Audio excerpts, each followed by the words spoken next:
నమస్తే, welcome to BRK. నేను విజయ. మనతో పాటు స్టూడియోలో ఉన్నారు క్యూపీ ఎఫ్పి రమేష్ పసుపులెట్టి గారు. సార్ని అడిగి మరిన్ని విషయాలు తెలుసుకుందాం. Hi sir. Hi madam. Sir, చూసుకున్నట్టయితే ఇప్పుడు అమెరికా టారిఫ్లు విధించింది.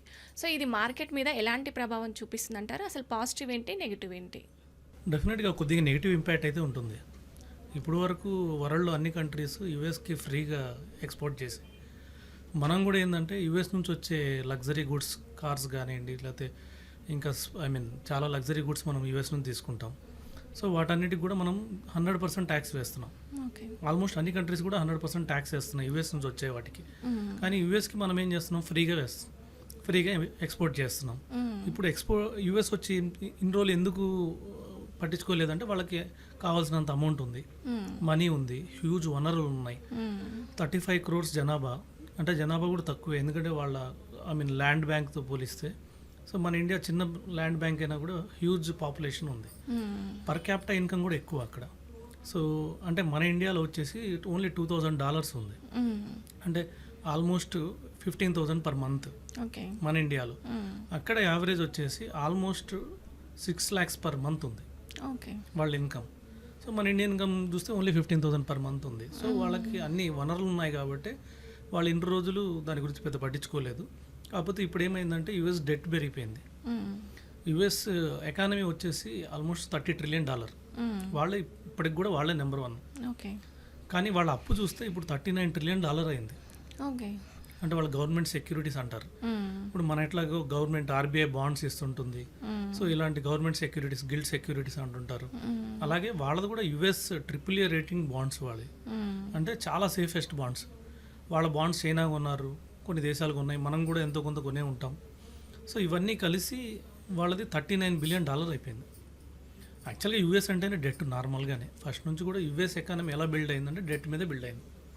ఇప్పటికి కూడా వాళ్ళు ఏంటంటే ప్రతిదానికి క్రెడిట్ కార్డే, అంటే ఎవరన్నా బాబు పుట్టాలన్నా కూడా సో బై బర్త్ కూడా వాళ్ళు క్రెడిట్ కార్డ్ స్వైప్ చేస్తారు. తర్వాత చనిపోయిన తర్వాత కూడా యాక్చువల్గా జరిగే మొత్తం ఎక్స్పెండిచర్ అంతా కూడా వాళ్ళు క్రెడిట్ కార్డ్ మీద స్వైప్ చేస్తారు, లోన్స్ మీద యూజ్ చేస్తారు. అలాగే యూఎస్ హ్యూజ్ ఎకానమీ అయినా కూడా, కాకపోతే యూఎస్కి ఎకానమీతో పాటు చాలా వనరులు ఉన్నాయి.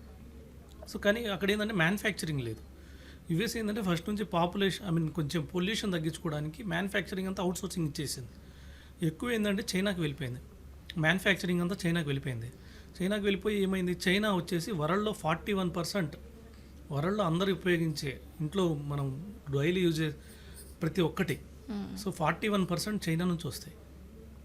వరల్డ్ మొత్తం యూసేజ్లో 41% చైనాది, 13% అమెరికాది. సో మన ఇండియా చాలా తక్కువ, మనం అరౌండ్ 3% ఎక్స్పోర్ట్ చేస్తున్నాం ఇప్పటి వరకు కూడా. కాకపోతే ఇప్పుడు ఏంటంటే అమెరికా కొంచెం మేల్కొందన్నమాట, అంటే కొంచెం అప్పు పెరిగింది కాబట్టి. సో 41% చైనాకి ఇచ్చి, చైనాని యాక్చువల్గా సెకండ్ పొజిషన్ తీసుకొచ్చింది అమెరికానే. ఎందుకంటే ఒకనప్పుడు 1985లో చైనీస్ లేబర్ అనేవాళ్ళు కొంచెం కొద్దిగా నాలెడ్జ్, స్కిల్డ్. సో వరల్డ్లో అందరితో పోలిస్తే Chinese labour, Japanese labour skilled ఉండేవాళ్ళు. సౌత్ కొరియా, జపనీస్, చైనీస్ వీళ్ళు కొద్దిగా స్కిల్డ్ ఉండేవాళ్ళు. కాకపోతే ఏంటంటే చైనీస్ అప్పుడు చీప్ ఉండేది, లేబర్ కాస్ట్ తక్కువ ఉండేది, అందుకని చైనాకి ఎక్కువ వెళ్ళిపోయింది మ్యానుఫ్యాక్చరింగ్. తర్వాత ఏమైందంటే అక్కడ నుంచి మన ఇండియాకి కూడా కొంచెం వచ్చింది. కాకపోతే విత్ కంపేర్ టు చైనా మనం కొద్దిగా తక్కువ స్కిల్స్, అంటే మనం ఎక్కువ రోజులు అన్ఎడ్యుకేటెడ్ చాలా ఎక్కువ రోజులు ఉన్నాం కాబట్టి కొద్దిగా అన్స్కిల్డ్ ఉంది కాబట్టి మన ఇండియాకి కూడా స్లోగా వచ్చింది ఇప్పుడు. కానీ మనకి ఇప్పుడే ఎక్స్పోర్ట్ చేస్తున్నాం. మన ఇండియా ఏంటంటే 85% మనం ఇప్పుడు సపోజ్ ఏమి ఇక్కడ పండించినా కూడా, ఏమి ఉత్పత్తి చేసినా కూడా 85% మనమే వాడుకుంటాం. ఎందుకంటే మనం 150 కోట్ల జనాభా ఉన్నాం. 150 కోట్ల జనాభాకి ఇక్కడ పండించినవి కానివ్వండి, ఇక్కడ ఉత్పత్తి చేసినవి సరిపోవట్లేదు. సో 85% మనమే యూజ్ చేసుకుంటున్నాం. ఓన్లీ 15% మనం వరల్డ్ మొత్తానికి ఎక్స్పోర్ట్ చేస్తున్నాం. అందులో మెజారిటీ భాగం మనం యూఎస్కి ఎక్స్పోర్ట్ చేస్తున్నాం. సో మనకు తెలిసినట్టే ఫస్ట్ గ్రేడ్ అంతా యూఎస్కి వెళ్ళిపోతుంది.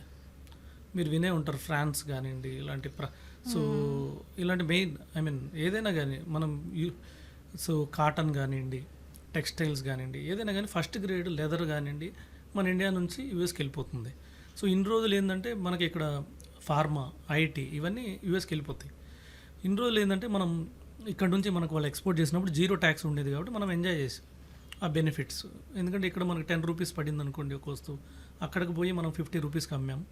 సో ట్రాన్స్పోర్ట్ కాస్ట్ తీసేసిన మన ఎక్స్పోర్టర్స్కి డబల్ ఆదాయం వచ్చింది. సో ఇండియాలో అయితే తక్కువ వచ్చేది, అక్కడ ఎక్కువ వచ్చింది. ఇప్పుడు ఏంటంటే యూఎస్ ఏం చేసిందంటే ఫస్ట్ 10% అంది, కానీ తర్వాత ఏమనిందంటే చాలా దేశాల మీద 25-35% చేసేసింది. జపాన్ మీద 25% చేసింది, చైనా మీద కూడా 25% చేసేసింది, ఇంకా మలేషియా, సింగపూర్ ఇలాంటి కంట్రీస్ అన్నిటికీ 25% చేసింది. ఇంకొన్ని నెగిటివ్ కంట్రీస్ ఉన్నాయి. నెగిటివ్ కంట్రీస్ అంటే మనకు తెలిసిందే, బంగ్లాదేశ్, థాయిలాండ్, కజకిస్తాను, పాకిస్తాను, వీటన్నిటికీ 35% చేసేసింది. ఓకే. మనకి ఇంకా ట్రేడ్ ఇంకా అగ్రిమెంట్ కాలేదు. మనం ఏం ఎక్స్పెక్ట్ చేస్తున్నామంటే చైనాకి 25-27% చైనాకు ఉంది ఓకే. ఆల్మోస్ట్. మనం కొంచెం తగ్గితే అరౌండ్ 15% కానీ మనకు ఉంటే మాత్రం అది మనకు ప్లస్ పాయింట్ అవుతుంది. ఎందుకంటే చైనా నుంచి చాలా భాగం మనకు వచ్చేసింది మ్యానుఫ్యాక్చరింగ్ సెక్టర్. ఇప్పుడు చైనాలో ప్రాబ్లం ఏంటంటే అక్కడ వేజెస్ ఎక్కువ ఉన్నాయి. ఓకే. సో వాళ్ళ తలసరి ఆదాయం మంత్లీ చూస్తే ఆల్మోస్ట్ 1.2 lakh ఉంది వాళ్ళ ఆదాయం. సో మన ఆదాయం ఇంకా 15,000 to 18,000 పర్ మంత్. మన ఇండియాలో యావరేజ్, కొంతమంది లక్షలు సంపాదించు, కొంతమంది వేలలో 5,000, 10,000 కూడా సంపాదించు. యావరేజ్ చూస్తే మనది 15,000 to 18,000 మన యావరేజ్ ఆదాయం. అదే చైనాలో చూస్తే 1 lakh to 1,20,000 ఉంది మంత్లీ. దీనివల్ల ఏమవుతుందంటే మనకు రావడానికి అవకాశం ఉంది, ఎక్కువ మ్యానుఫ్యాక్చరింగ్ సెక్టర్ మనకు రావడానికి అవకాశం ఉంది. అలాగే మన గవర్నమెంట్ కూడా సపోర్ట్ చేస్తుంది మ్యానుఫ్యాక్చరింగ్కి, పిఎల్ఐ ఇన్సెంటివ్ స్కీమ్స్ అనేసి. సో ఇక్కడ వచ్చి తయారు చేస్తే మనం ఇంపోర్ట్ ట్యాక్సెస్ తీసేసాం. ఇంతకుముందు చైనా నుంచి ఇక్కడికి వచ్చే వాటి మీద కూడా మనం 100% ట్యాక్స్ చేసాం. ఇప్పుడు ఏంటంటే ఇక్కడికి వచ్చి ప్రిపేర్ అయితే, అంటే అక్కడ మ్యానుఫ్యాక్చర్ అవ్వచ్చు ఏమన్నా, సో ముడి సరుకు, కానీ ఇక్కడికి వచ్చి దాన్ని కంప్లీట్గా ఇక్కడ అసెంబ్లీ చేస్తే, సో దాని మీద కూడా మనం పిఎల్ఐ స్కీమ్స్ అని, దాంతోపాటు కొన్ని ఎక్స్ట్రా బెనిఫిట్స్, వాళ్ళకి ల్యాండ్ ఇవ్వడం, ఆ కంపెనీస్కి ఫ్రీ ఎలక్ట్రిసిటీ ఇవ్వడం, ఇలాంటివి చాలా చేసాం. సో ఇంకొద్దిగా మనకి కొంచెం వేరే కంట్రీస్తో పోలిస్తే ఇప్పుడు కొన్ని కంట్రీస్ ఉన్నాయి లైక్ బంగ్లాదేశ్, వియత్నాం, వీళ్ళందరూ ఓన్లీ యుఎస్ మీదే వాళ్ళ లైఫ్ అంతా ఉంటుంది. అంటే వాళ్ళ ఆదాయం అంతా యుఎస్ మీదే. బంగ్లాదేశ్లో వచ్చే ప్రతి ఒక్క మ్యానుఫ్యాక్చరింగ్ యుఎస్కి వెళ్ళిపోతుంది. టెక్స్టైల్స్లో మనకన్నా వాళ్ళే ఎక్కువ ఎక్స్పోర్ట్ చేస్తున్నారు యుఎస్కి. ఇప్పుడు ఏంటంటే వాళ్ళు 35% చేశారు. ఓకే. సో వాళ్ళకి పెద్ద ప్రాఫిట్ ఉండదు. నెక్స్ట్ వియత్నాం ఉంది, వియత్నాంకి 25% చేశారు. మనకు అరౌండ్ 15% చేస్తే మాత్రం మనం డెఫినెట్గా మన మార్కెట్ పైకి వెళ్తుంది. మనం 25% కన్నా అబోవ్ చేస్తే మాత్రం మన మార్కెట్ మళ్ళీ పడే అవకాశం ఉంది. ఏదైనా ఆగస్ట్ 1 వరకు మనం వెయిట్ చేయాల్సి ఉంది. ఆగస్ట్ 1 ఏదో ఒకటి తేలిపోతుంది, ఫస్ట్ పాయింట్. రెండోది ఏంటంటే ఫస్ట్ మార్కెట్కి ఏమవుతుంది అనే క్వశ్చన్ ఉండకూడదు.